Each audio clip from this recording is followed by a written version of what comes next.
My world was called Lurl. Jace blinked. He had heard of Lurl before, a peaceful planet, far from the main trade routes. Years ago, there were reports of pirates and black market slavers attacking small colonies out there. Silence. I thought that place was gone, Jace whispered. Kira nodded slowly. It is. They took us, they sold us. Jace's heart ached. How long were you in that box? She shrugged. I don't know. I stopped counting after 30 suns. He couldn't believe it. 30 days, maybe more. He looked down at her arms. They were healing, but still marked with pain. What about your parents? He asked. She went silent. I'm sorry, he added quickly. You don't have to answer. I don't remember their faces anymore, she whispered. Just there. Voices calling me to run. Jace didn't know what to say, so he stayed quiet. A soft hum came from the heater. The air was warmer now. Kira hugged her knees and leaned her head against the wall. Then she said something that surprised him. You smell like dirt. Jace blinked, then laughed. Dirt. That's your first joke. Kira looked at him, confused.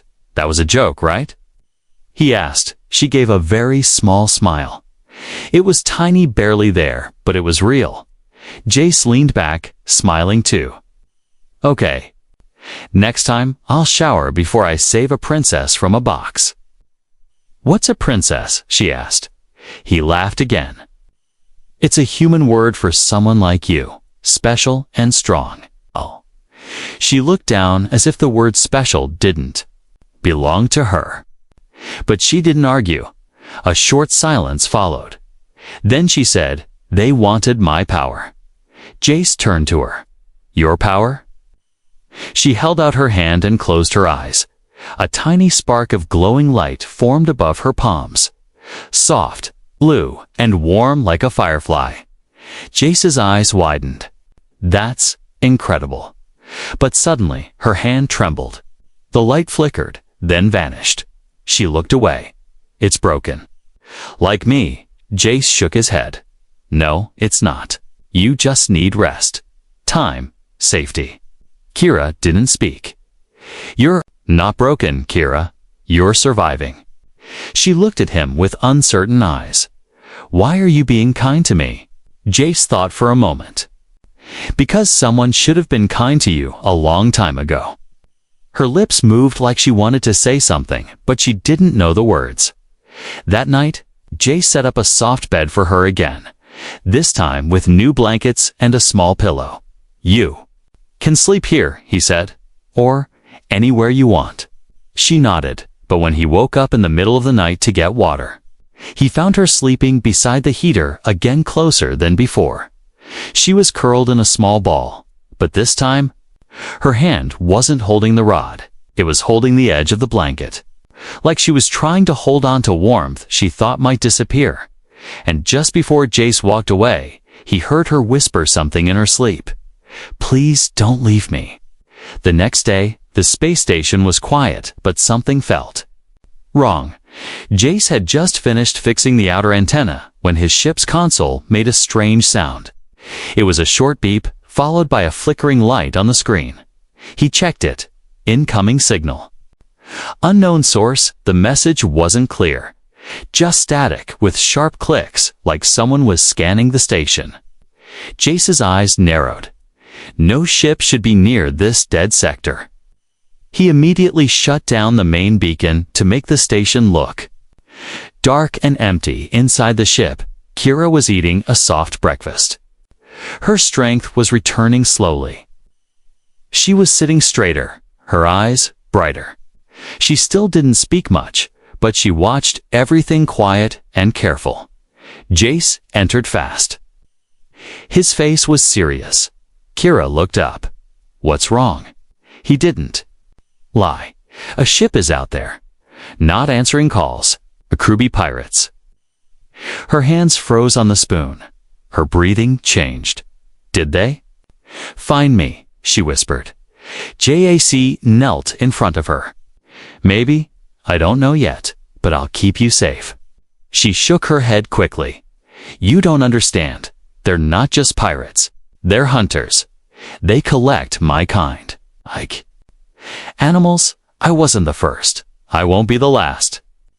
Jace clenched his jaw. He could feel her fear. Do they know you're here? He asked. She pointed to her wrist. They put a tracker inside. I tried to burn it out, but Jace stood up, grabbed his med tools, and came back. This might hurt, he said. She didn't flinch. She held out her wrist without a word. He scanned it. A small chip showed up, buried under skin. Jace worked fast. He numbed the area and made a tiny cut. The chip popped out, blinking softly. He crushed it under his boot. Gone, he said. Kira breathed out. They'll still come. They'd check old signals, places they used before. Jace understood now this wasn't just about saving one girl. She had escaped something big, something dark. He opened the terminal and scanned the area. One small ship was moving toward the station. No name, no ID, but the engine signature was fast. Too fast for a cargo ship. A bounty hunter, Jace's heart raced. He clicked open the Galaxy Net. A message flashed on screen. Bounty target, subject 673. Alive, reward. 10,000 credits. Dangerous, rare. Do not harm. And below it, a picture of Kira. Jace stared at it in anger. They wanted her like she was an object, a prize. Kira looked at the screen and then at Jace. Her voice cracked. Are you going to give me to them? Jace turned to her sharply. No. Never. She lowered her eyes. Everyone says that. Until they see the money. He took a deep breath and moved closer. I don't care about the money, he said. I care about you. Kira's eyes shimmered, but she didn't speak. Jace handed her a small device. This is a portable cloak. If they come aboard, you hide. Vent system, engine bay, wherever you feel safe. She took it and held it tightly. I won't run, she whispered. JSC frowned. Why not? Because I'm tired of running. For a moment, neither of them moved. Then Jace nodded. Okay, then we fight smart. He began preparing the ship-locking doors, cutting off heat signatures, and activating defense protocols. He only had basic weapons, but it was better than nothing. He gave Kira a small bracelet. If I get taken or something happens, press this. It sends a distress signal to the nearest human patrol. Kira stared at it. Jay smiled. It's not much, but it might save us. She reached out and touched his hand. Why do you care so much? Jace looked into her glowing eyes. 'Cause no one cared when you needed them most. And that's not how it should be. Outside, the unknown ship came closer. Kira sat by the heater again, arms around her knees. But this time, she wasn't alone. Jace sat beside her, a blaster resting across his lap, eyes fixed on the blinking radar. The hunters were near, but he wasn't going to let them take her. Not now, not ever. The station was silent again. Outside, the hunter ship had stopped sending signals.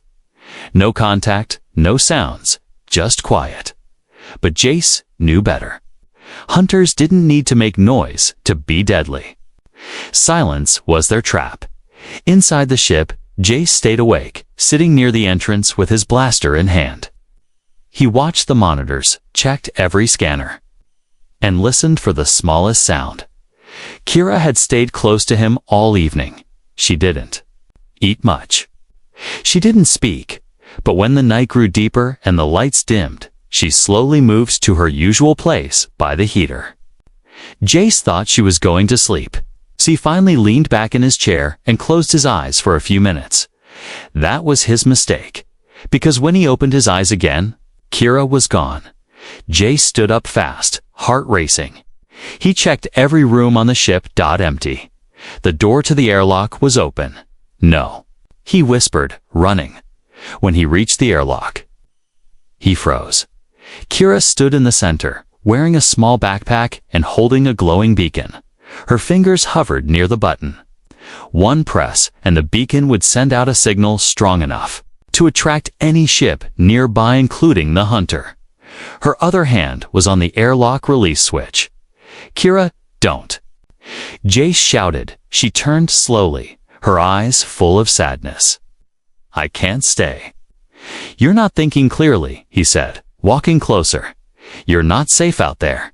"I'm not safe here either," she replied. "You're not safe because of me. I told you I'd protect you." She smiled softly, but it was a painful smile. "And that's why I have to go." Jace stepped closer. "Kira, you think you're a burden? But you're not. You're the reason I care again. You're not something I picked up, you're someone I chose to keep."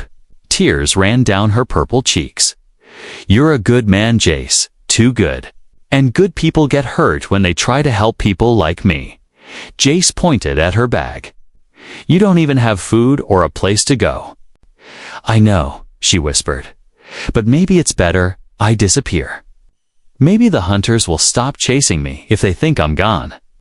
Jace shook his head. "They'll never stop. You think you're ending it, but you're just giving them what they want." She looked down. He took another step. "If you leave now, you'll die." She squeezed the beacon in her hand. "But if you stay," he said softly, "we'll find a way." Together, Kira's lips trembled. She stared at him, really stared for the first time without fear.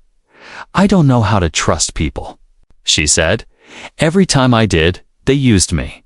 "I'm not them," Jace replied. "And you know it." Silence filled the airlock. Then slowly, she lowered the beacon. Jace walked over and gently took her backpack off. "I want you here, Kira. Not because I feel sorry for you, but because I want you as part of my life." She looked down at her small feet. "I still don't sleep much," she whispered. "The dreams, they hurt."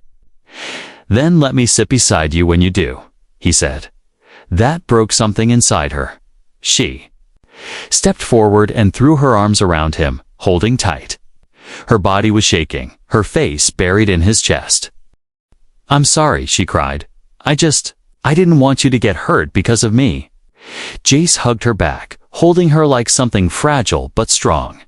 "You're not alone anymore," he whispered. That night, Jace moved her bed to his room, not to control her, but so she wouldn't feel scared when she woke up. She curled up under a new blanket, cleaner and softer than anything she'd ever known. Jace sat nearby in a chair, watching her until her eyes closed. But then, something new happened. She reached out, eyes half closed, and touched his arm. "Stay," she whispered. Jace nodded. "Always." And for the first time in many weeks, Kira slept without fear. Her breathing was soft. Her small body didn't shake. Outside, the hunter ship drifted silently in the dark. But it would come again soon, and this time, they'd both be ready. The next day started quiet. Too quiet. Jace worked on the ship's power system while Kira sat in the corner of the main room, drawing patterns on a datapad. She liked drawing. It helped her forget the cage, the dark, the pain. But even as she smiled at her new soft blanket and warm tea, she felt it deep in her chest, the fear. Something wasn't right. The air felt heavy, like the station was holding its breath. Jace didn't speak much either. He checked the scanners every few minutes. Still no signals, still no movement. But then, the ship shook. A loud crash echoed through the station. The lights blinked. The alarm flashed red. Unregistered ship docking. Breach detected. Jace ran into the control room and locked the main door. "Kira, hide, now," he shouted. She stood. "Frozen. Move." Kira dove into the air shaft just as the hallway door exploded open with a flash of sparks. A tall armored figure stepped through dark metal, glowing red eyes. and a long shock blade in hand. A hunter.jac fired. First, the bolt hit the hunter's chest, no effect. The second shot missed. The hunter moved fast. Too fast. He swung his blade, and Jace ducked, rolling behind the console. "You are protecting stolen property," the hunter said in a cold, robotic voice. "Hand over subject 673. Jace stood slowly, blood dripping from a cut on his forehead. "She's not your property. She is rare. She is valuable. She belongs to the buyer. She's not for sale." The hunter stepped forward, blade raised. "Then you will die." Jace fired again, this time at the ceiling. Sparks rained down, buying him seconds, but not enough. The hunter reached him in 2 long strides and stabbed. The blade pierced Jace's shoulder. Throwing him back against the wall, he cried out in pain. Falling to the floor, the hunter stepped closer, blade dripping with blood. From the shadows above, a whisper. "Leave him alone." The hunter paused. "Subject 673. Reveal yourself." Kira dropped from the vent behind him, eyes glowing with soft blue light. I said, "Leave him alone." The hunter turned, fast. But she moved faster. Her hands lit up, pulsing with energy. Soft at first, then brighter, stronger. The light spread through her arms, into her chest, and then boom. A blast of blue-white energy exploded from her body, pushing the hunter across the room. He crashed into the wall, armor cracking. Jace watched through blurred vision as Kira stepped forward, feet glowing with each step. The hunter rose again, slower now. Energy weapon detected. Subject unstable. Prepare for capture. He swung the blade. Kira raised her hand, caught it with glowing fingers. The blade sparked, but she didn't let go. Her voice shook, but it was full of fire. "You heard enough of us. Not anymore." She let go and blasted him point blank in the chest. The hunter flew backward and smashed into the hallway wall. His body sparked, twitched. Henda went still. Silent smoke filled the room. Kira turned back to Jace, falling to her knees beside him. "Jace. Jace, stay with me." His face was pale. Blood soaked his shirt. "You got him," he whispered. "Don't talk," she said, tears falling. "You're hurt." She placed her glowing hands over his wound. Soft warmth spread through his shoulder. The bleeding slowed. The pain faded. "You can heal too," he whispered. "Only a little," she said. "Only if I care." Jace smiled weakly. "Guess I'm lucky then." She shook her head. "No, I'm lucky." A few hours later, Jace rested in bed, bandaged and stable. Kira sat beside him, holding his hand gently. "I didn't know I still had that power," she whispered. "I thought it was gone." "It came back when you needed it," he said. "When I needed it." She looked down. "When I saw you bleeding, I felt something break inside me." "Like fire?" Jace nodded. "You saved me, Kira." She didn't smile. Not yet. Her face was serious. "This won't stop them," she said. "There will be more." "Then we fight together," he replied. She stared into his eyes, searching for doubt. There was none. That night, as the lights dimmed, Kira didn't sleep near the heater. She climbed into the bed beside Jace, quietly, gently, like she didn't want to disturb him. She didn't say anything. She just curled beside him, holding his hand, her glowing eyes watching the dark ceiling and in her chest. Where fear once lived, something new began to grow. Hope. The station was damaged. One wall was black from smoke, and broken wires sparked gently from the ceiling. The hunter's body was gone. Jace had pushed it into space before more signals could trace its origin. But even with the danger past, the threat was not over. Kira stood in the control room, arms folded, watching the long-range scanner. Body was quiet, but inside her chest was a storm. More would come. Jace walked in slowly, arms still in a sling. He was healing, thanks to her. But he moved like a man carrying weight in more than just his bones. "I've checked the station's logs," he said. "We've got 3 days, maybe 4, before another ship picks up the hunter's last signal." Kira nodded. "That's not enough time." "No," Jace agreed. "But it's enough to escape." She turned to him. "Where?" "There's a planet," he said. "In the green zone, no cities, no signals. Just forest and sky. No one goes there. Safe."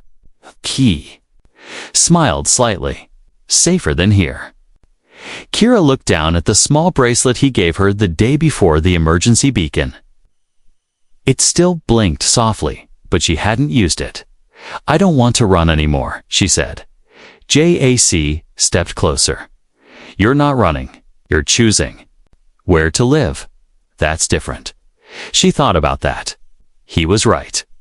Being hunted and choosing to walk away were 2 very different things. "What about your work?" she asked. Jac chuckled. "There's no work that matters more than your life. Besides, I think I'm tired of fixing broken machines." Kira stared at him. "You'd really give up everything for me?" He nodded.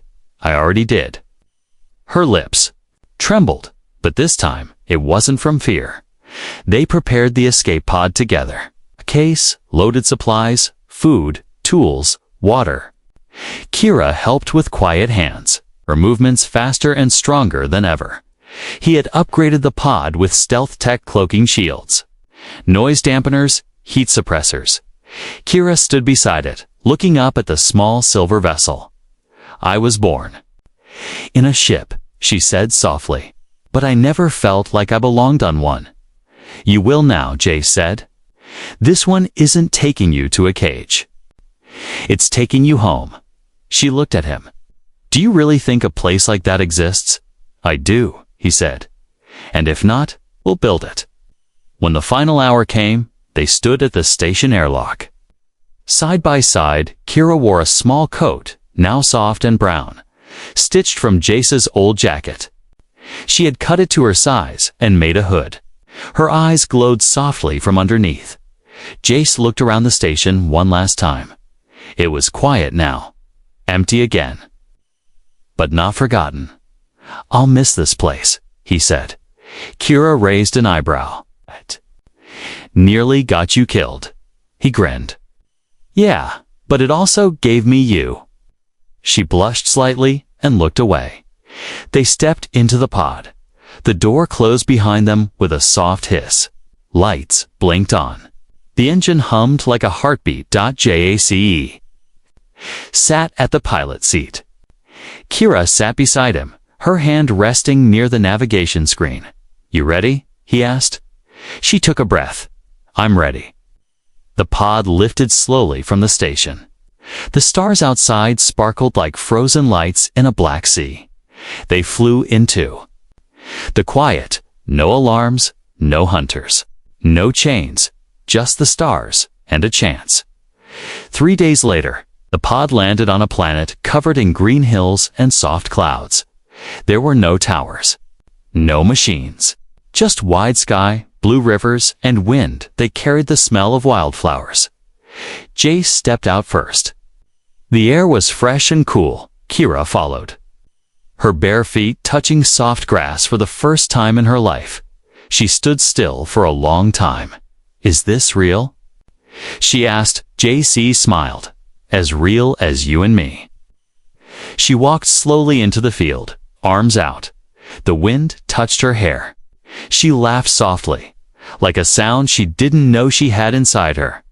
That night, they built a fire under the stars. Kira sat beside Jace, wrapped in a blanket.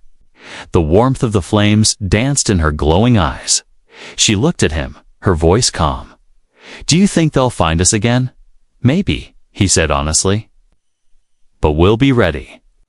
She nodded. He reached into his coat and pulled out something smaller, silver tag with her name carved on it. He handed it to her. She stared at it, confused. "What is this?" "It's proof," he said, "that you're not a number." Anana. Subject, you're Kira, and you're free. Her eyes filled with tears, but she didn't cry. Instead, she leaned against his shoulder and whispered, "Thank you for choosing me." Jace looked up at the stars and smiled.